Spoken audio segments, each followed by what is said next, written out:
Attaque à main armée de machettes. Des individus mal intentionnés se sont infiltrés hier après-midi au groupe scolaire Aminata Diop de Lafiabougou. Bilan des blessés et des dégâts matériels importants. Nous en parlons dès l'entame de cette édition. Plateforme de rencontres, d'échanges et même de commerce. Les réseaux sociaux occupent de nos jours une place de choix dans notre quotidien. Cependant, certaines personnes peu orthodoxes s'en servent pour en faire des espaces de règlement de compte. Bonsoir à toutes et à tous. Merci d'être sur ORTM2 pour vous informer. Ces communiqués du gouvernement avant de commencer ce journal. Le ministre des Affaires religieuses, du culte et des coutumes sur la base de la délibération de la Commission nationale d'observation de la Lune a l'honneur d'informer la communauté musulmane du Mali que le croissant lunaire Chaban ou Soungalo Makono n'a été aperçu lundi 20 février 2023 dans aucune localité du pays. En conséquence, le mois lunaire Chaban ou Soungalo Makono débute au Mali mercredi 22 février 2023 sur toute l'étendue du territoire national. Je vous le disais à l'instant, des blessés et des dégâts matériels importants. C'est le bilan d'une attaque perpétrée hier après-midi au groupe scolaire Aminata Diop de Lafiabougou en commune 4 du district de Bamako. Les auteurs, après leur forfait, ont été interpellés par les éléments du commissariat de police du 5e arrondissement. Des investigations sont en cours pour connaître les motivations réelles. Mariam Boubacar Maïga. Panique générale hier lundi au groupe scolaire Aminata Diop de Lafiabougou. Une scène complètement désolante se passant de tout commentaire. Des individus mal intentionnés armés de machettes ont pris d'assaut l'établissement dans l'après-midi, faisant des blessés et des dégâts matériels. Hier soir, aux environs de 16 h, 3 petites filles de la 7e année ont accouru dans ma direction, me disant qu'il y a des agresseurs qui sont dans leur classe là. Aussitôt, je suis sorti. J'étais à la machine, je suis sorti et voir les jets de pierre ont commencé à fuser de partout.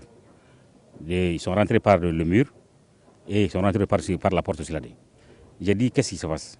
Ils disent que non, ils demandent de l'argent. Ils ont détruit ma moto, la moto d'un professeur et les anciens ont été blessés. Moi, j'ai été blessé aussi là.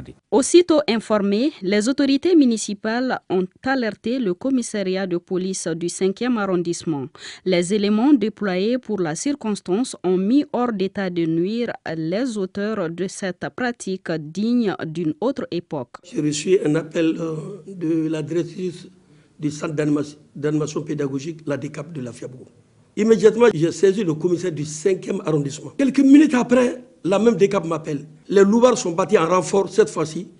Ils ont pris l'école en otage, empêchant toute personne de sortir ou de rentrer. Un directeur a été blessé, il saigne. Les motos ont été saccagées. Je dis encore oui, d'accord. Il va falloir que cette fois-ci, qu'on n'aille pas avec le dos de la cuillère. J'ai encore appelé le commissaire. Il dit une équipe va aller tout de suite. L'équipe est partie, ils ont pris la fuite, mais ils ont pu arrêter une personne. En attendant d'y voir clair, l'administration scolaire entend observer une semaine de cessation des cours. Cet événement douloureux est consécutif à la récurrence des actes de banditisme dont souffre depuis un certain temps le groupe scolaire Aminata Diop de Lafiabougou. D'où cet appel du président des comités de gestion scolaire relevant du centre d'animation pédagogique de ce quartier. Ça dépasse la compétence même des comités de gestion scolaire, là où nous sommes, au niveau de ce groupe scolaire. Il faut que l'autorité prenne ses responsabilités par rapport à l'insécurité au niveau de ce groupe scolaire. Les investigations sont en cours pour traquer toute autre personne impliquée dans le coup. En attendant, celles interpellées méditent sur le sort qui leur est réservé par les juridictions compétentes. Depuis quelques semaines, les autorités de la transition appuient les services de la voirie dans l'assainissement de la capitale. Appui qui permettra d'atténuer les ordures, notamment au niveau de certains pôles d'attraction comme les marchés de Médine, de Dabanani et de Dibida et de la périphérie du monument de la Palestine. Le directeur des services urbains de la voirie et d'assainissement nous donne ici plus de détails. Oumar Konaté est au micro de Aminata Amadoula. Il y a 2 ou 3 mois, Certaines voies en ville de Bamako étaient impraticables et ne permettaient pas aux gens de vaguer librement à leurs préoccupations. Ainsi donc, nous avons réellement mis en place des mécanismes. Avec la collaboration des populations, nous sommes parvenus à mettre un état de salubrité à ce niveau-là que nous avons aujourd'hui. Cela n'est pas parfait, mais nous avons amélioré la situation et nous espérons pouvoir mieux faire que ce qui est présentement là. Des ordures coupaient le Dabanani et le Dibida, et même à côté de l'ancienne voirie, on avait souvent des problèmes de passage. Mais aujourd'hui, vous avez pu le constater, il y a près de 2 mois, c'est dans cet état-là aujourd'hui, et ça marche avec la collaboration des populations. La salubrité, c'est-à-dire l'hygiène et la propreté, ce sont des aspects de comportement. Ce n'est qu'un effet de comportement qui peut rendre une ville très propre.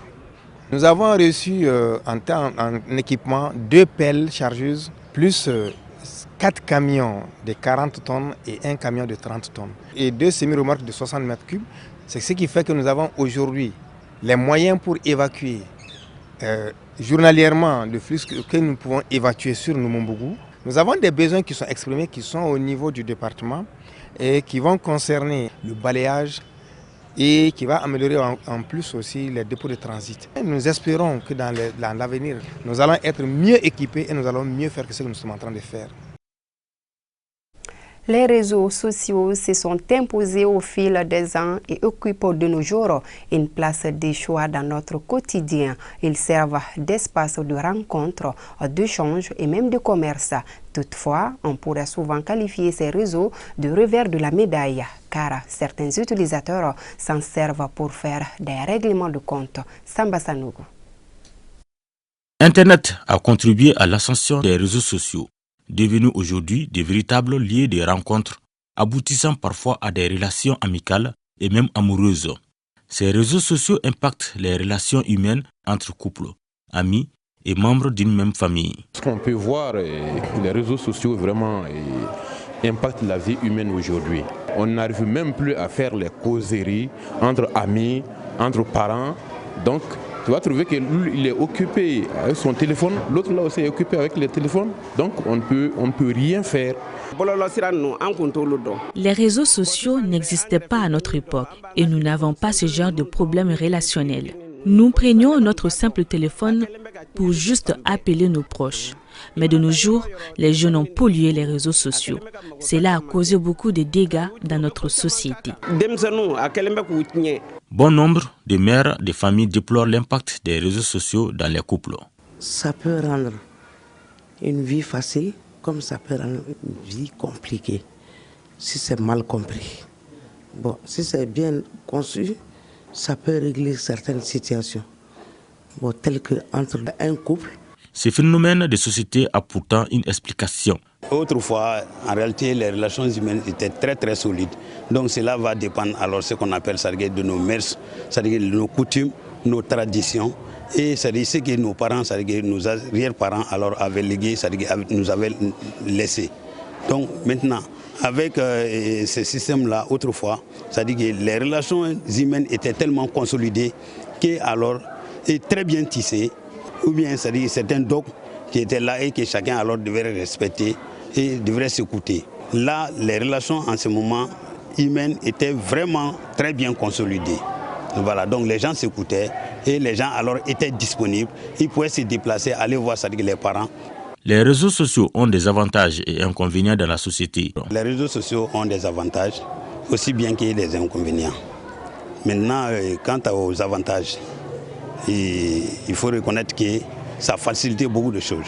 Sur le plan de communication, aujourd'hui, au lieu de se déplacer, donc facilement on communique. On arrive à joindre son interlocuteur ou bien quelqu'un d'autre, peut-être que d'ailleurs, donc qui est très facile aujourd'hui. Et également, ça peut alors éliminer, sinon diminuer ce qu'on appelle la solitude. Donc quand on a le téléphone déjà, donc c'est un moyen d'épanouissement.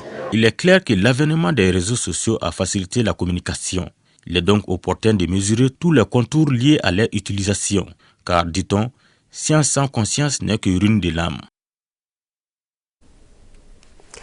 Action de modeler l'argile pour en faire des objets destinés à la cuisine ou à la décoration. La poterie par extension est un art, une activité génératrice de revenus pratiquée dans certaines localités du Mali. Ces objets, on en trouve à Bamako à des prix variant entre 1750 et 10 000 francs CFA. En dépit de la situation économique du pays peu favorable, les actrices arrivent à s'en sortir. Astanso. Très prisée il y a quelques siècles et ayant même fasciné d'autres cultures, la poterie est en perte de fascination depuis quelques années.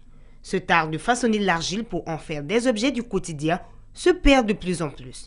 Bien que n'étant pas fabriqué dans la ville des Trois Caïmans, Bamako est le lieu de dépôt par excellence et les artisanes ou vendeuses arrivent tout de même à générer des revenus.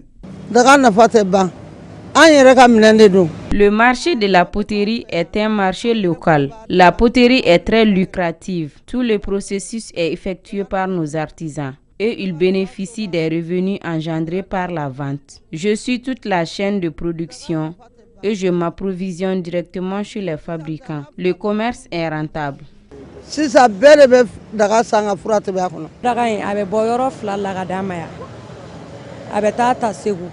Je suis approvisionné depuis la ville de Ségou et d'un village appelé Dagassa. Le dépôt de transit est le marché de Dosolo Traoré avant d'arriver à mon stand.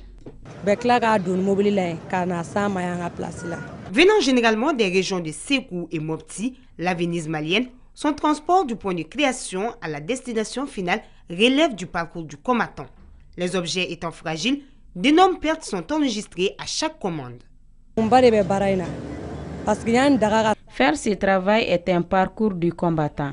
Parfois, la majeure partie de la commande se casse avant leur arrivée. C'est le même problème qui se pose quand tu veux installer les pots sur la table de vente. Or, les articles sont vendus entre 1750 et 10 000. Il y a parfois plus de pertes que de gains.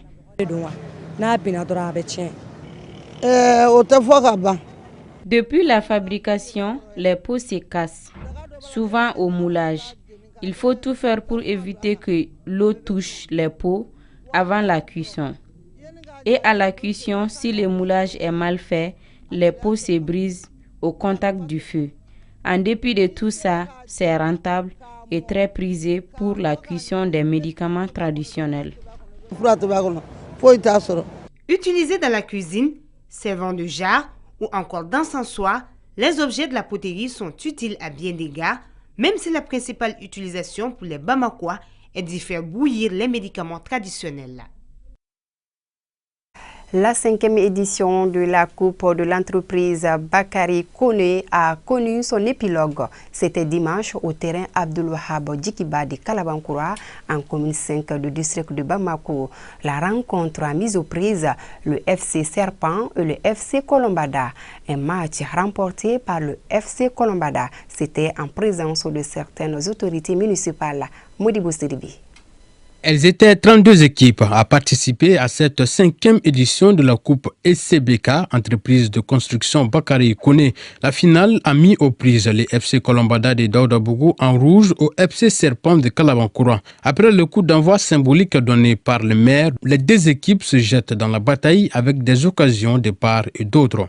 FC Kolombada ouvre le score à la 28e minute par Souleymane Traoré. FC Serpent égalise sur penalty avant la fin de la seconde période. FC Kolombada prend l'avantage en fin de partie grâce à Sidi Keita d'un geste de toute beauté. Score final, 2-1 pour FC Kolombada qui s'adjuge donc le trophée de la 5e édition de la Coupe SCBK.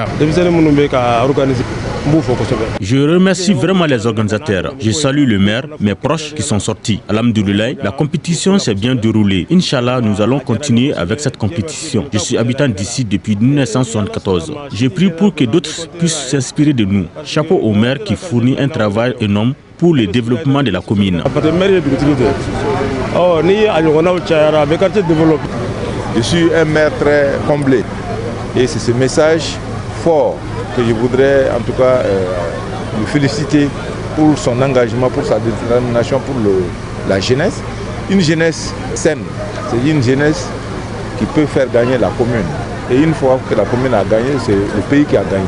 Ça a été une finale très bien réussie dans le fair play et les enfants ont gagné doublement.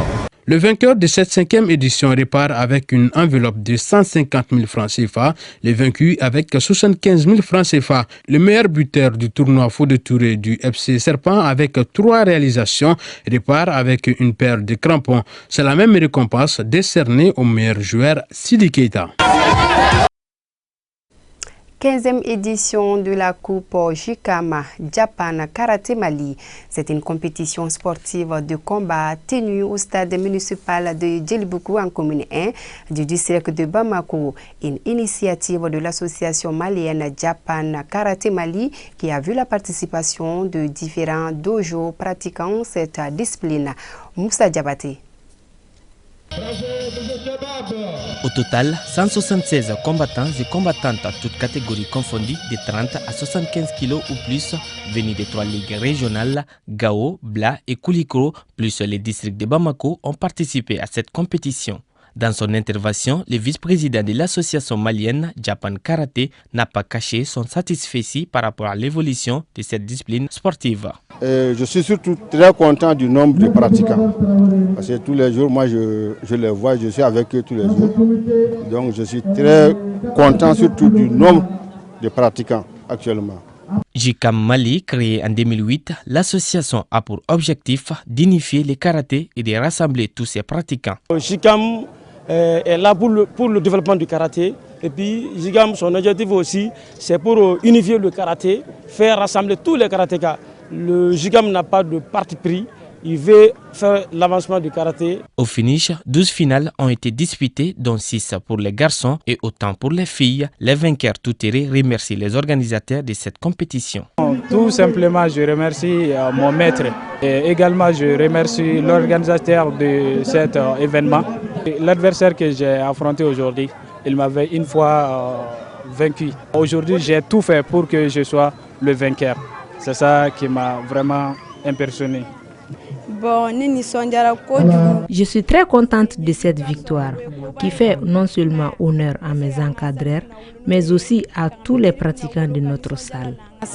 Somme toute, l'association malienne Japan Karaté a formé et examiné 125 ceintures noires l'année 2022, toutes choses qui montrent que le karaté se porte à merveille au Mali.